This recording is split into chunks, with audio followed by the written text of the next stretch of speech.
2011 Town & Country. This vehicle failed inspection for a check engine light. It has a P0520 engine oil pressure sensor circuit. I did not diagnose this. This is a customer request. Went to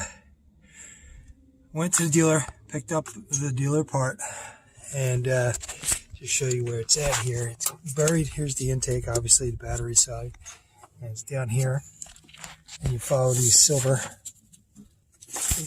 wires here, or sheathing, whatever you want to call it. And here's the connector.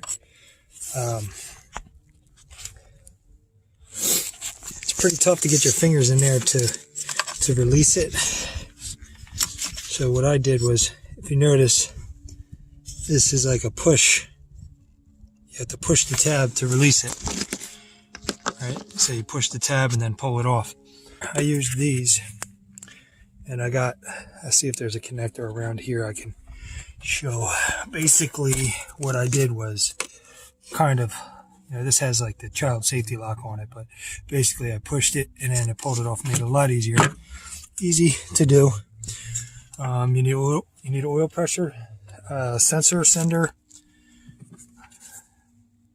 switch, whatever you want to call it. You need the socket. See if I can get a better picture of this. It does smell like there's coolant.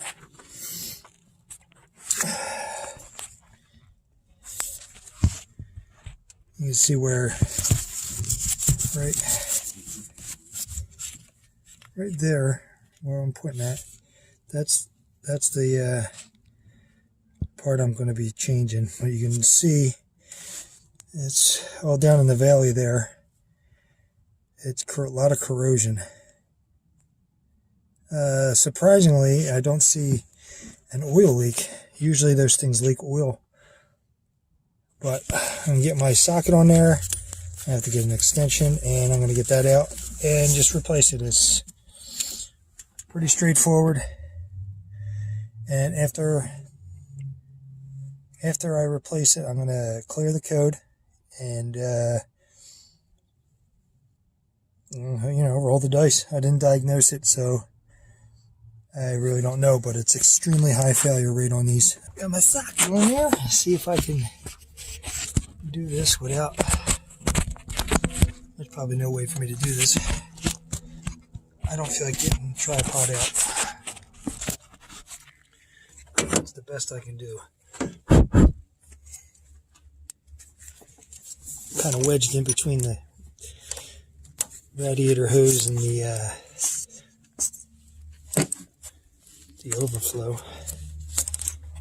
So I got it cracked loose. Switch to my homemade stubby. It's used to be Craftsman, now it's a man wrench. I guess a man ratchet.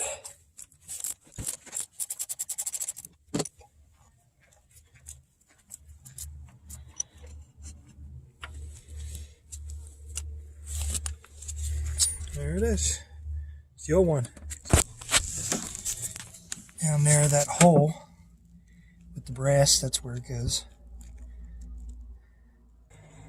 Brand new part from the dealer. See if I can get my hand in there.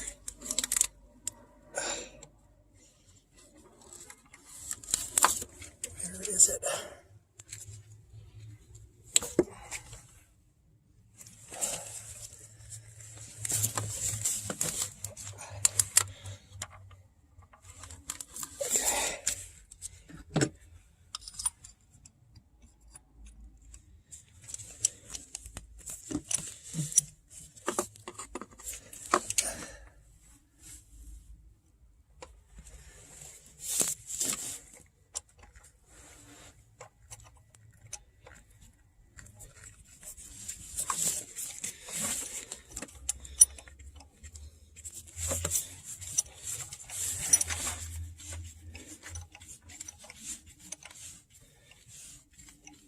All right.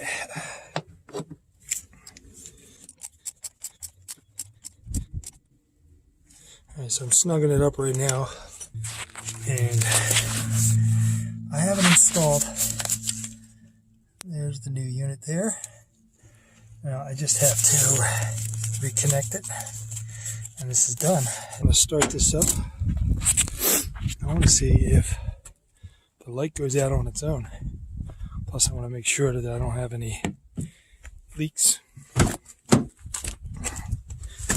I don't know if I have to reset it or not. Let me get out here real quick.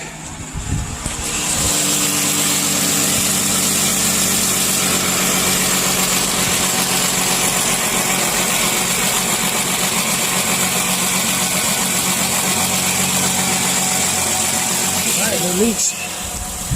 I'm gonna let it run for a little.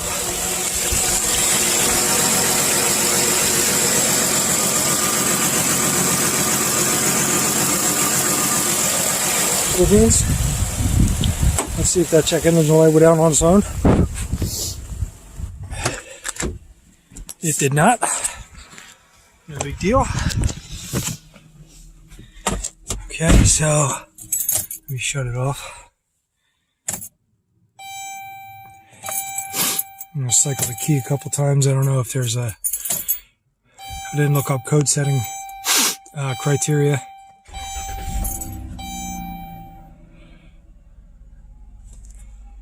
Okay, so like I said, I didn't diagnose it, but I am still going to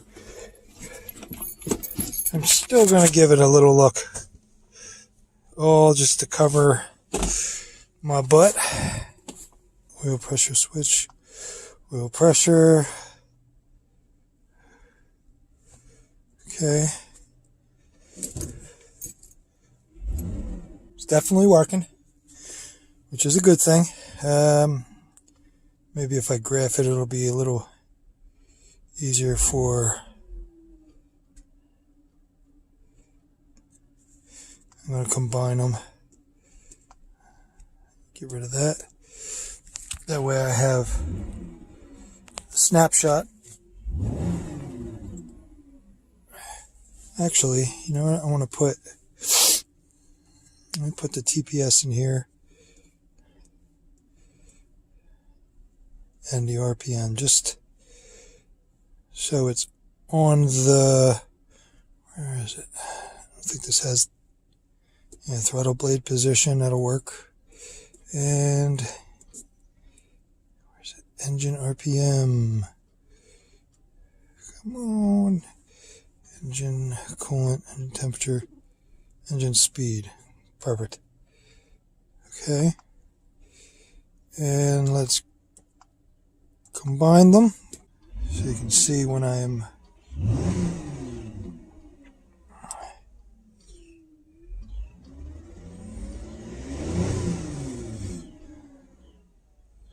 cool. Don't need that, actually. I could use that one. So I got the voltage back on there.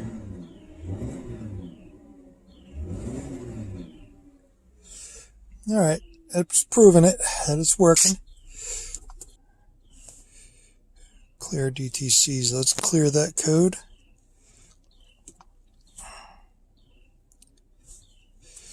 Okay. Turn the key on, do what it says. Fault code erased. Light is out. Just do a nothing comes up, and that's it. It's done. All this other stuff is in the report. All the stuff I don't care about. All right, so I don't know if I should clear. I'm just going to leave them like that. I'm not going to clear it. And that's it. That's it.